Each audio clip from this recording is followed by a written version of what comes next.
Welcome to Rustbuster's installation guide for Ford's 2009 to 2014 F-150. Before we begin, if you're uncomfortable with any of the processes listed in this guide, we strongly suggest you seek the work of a professional. Ensure you have all the tools and utilities listed and that you're following all the manufacturer's safety precautions during use. Step 1. Disconnect your vehicle's battery and inspect for potential fire hazards such as leaking fuel lines and engine components. Prepare or remove these before starting. Finally, clear the work area of any safety hazards. Step 2. Remove or lift your bed out of the way. Relieve the welds between your spare tire plate and the factory spare tire crossmember.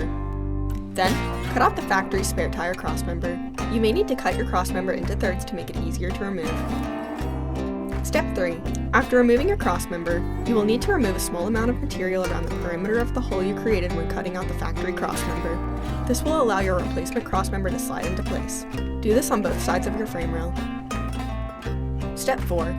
Take the two included support plates and slide them onto your replacement forward spare tire crossmember. Push them towards the center so your crossmember is able to slide into place. The square hole in your support plate should be on the bottom and angled downwards toward the front of your vehicle. Then, slide your crossmember into place, one side at a time. Slide the two remaining plates onto the outer side of your frame rail. Following proper welding procedures, tack weld the inner and outer support plates into place, followed by welding them on fully. Then, weld your spare tire plate onto the crossmember. Finally, paint the part with primer or other rust inhibitor to help prevent or reduce the risk of rust formation. We recommend our Rustbuster Rust Converter and Primer Spray Paint. Then you're done!